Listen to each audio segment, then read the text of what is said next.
Режим прозрачности Ambient Sound, что очень нужная штука для наушников-затычек. Функция быстрой зарядки у наушников, сенсоры нахождения наушников в ушах работают. Это аналог сенсоров приближения. Минимальные габариты бокса, зарядка через Type-C. Приличная автономность, программа для обновления и настройки со встроенным эквалайзером и пресетами на английском языке прямо из маркета. Премиальные материалы, отличный звук и минимальная задержка в играх. Возможность носить наушники без накладок. Два цвета, черный и белый, глянцевый блеск идеального стиля. Отличное чистое звучание, но и минусы есть, куда без них. Четвертая пара ТВС этого бренда у меня на обзоре. Tube 657, всем привет, вы на канале Польза.нет. Меня зовут Саня, минимум 5 обзоров в неделю я выгружаю. Ежемесячно разыгрываю 5 Mi Band в 5 серии за лайк, подписку и любой комментарий к любому видео. Главное без мата. Мата на канале нет. В описании условия дополнительных розыгрышей, там всегда море девайсов. В этом месяце их будет около 20 штук. Розыгрыш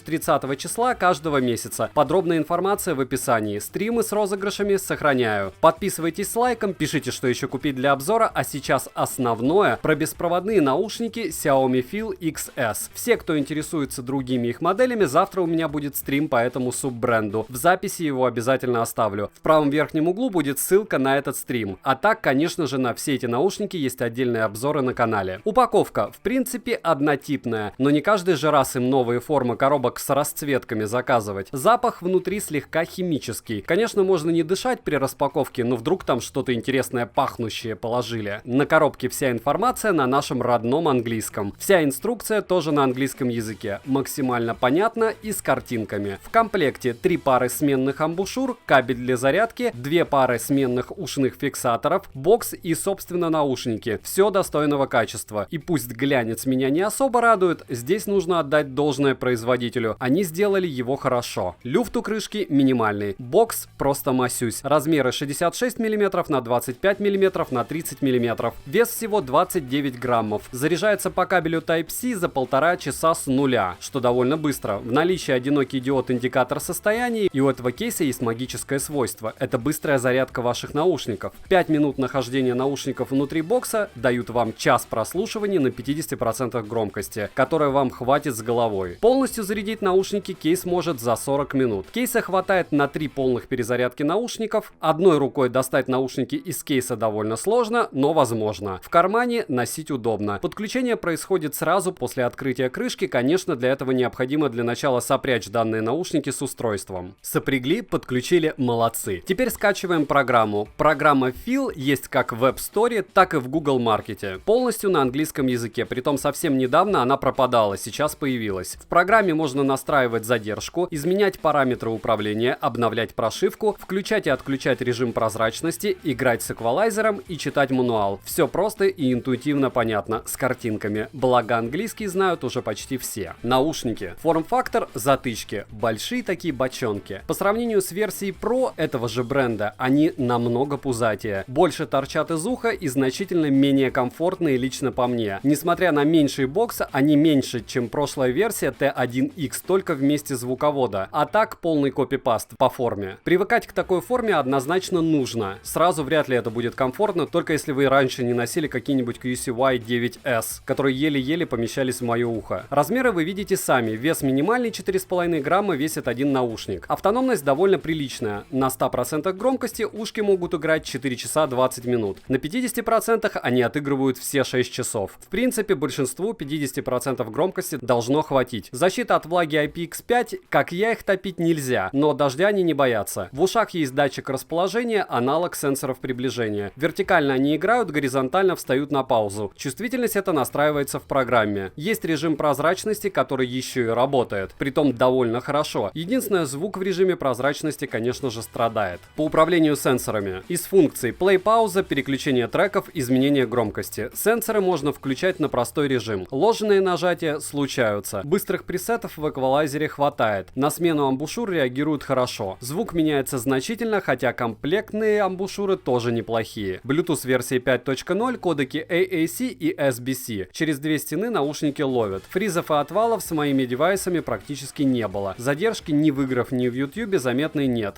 В PUBG играть одно удовольствие. Вот пример задержки.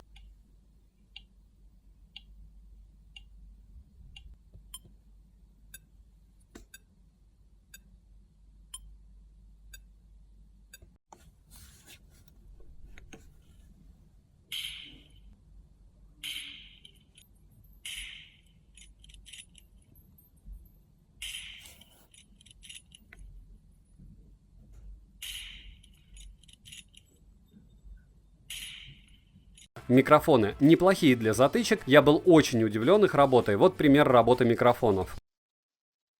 Пример работы беспроводных наушников Feel XS от Xiaomi в помещении. В помещении ужасная акустика, то есть эхо, эгегей. Оно довольно пустое, довольно высокие потолки, и здесь я тестирую те наушники, в которых я уверен. По отзывам пользователей, в данных наушниках микрофоны хорошие. Насколько они хороши, конечно же, решать вам. Но по мне, вроде бы, учитывая, что по ним я уже разговаривал с собеседниками, для затычек микрофоны подозрительно хорошие. Пример работы микрофонов беспроводных наушников Xiaomi Feel XS рядом с дорогой, довольно сильный ветер. Я сейчас стою на расстоянии, наверное, 3 метров от проезжей части. Мимо меня будет проезжать около 4 машин на скорости где-то километров 60. Вот сейчас вы их слышите. Не очень громко, но с другой стороны, учитывая, что ветер, по идее, микрофоны должны захлебываться. Если это не происходит, значит микрофоны для затычек более чем потребные. Насколько они потребны, как всегда, решать вам, но у этого бренда по какой-то неизвестной мне причине более-менее приличный шумодав. В отличие от тех же микрофонов у Pamus Lite Quiet, которые усиливают шум вместо усиления голоса.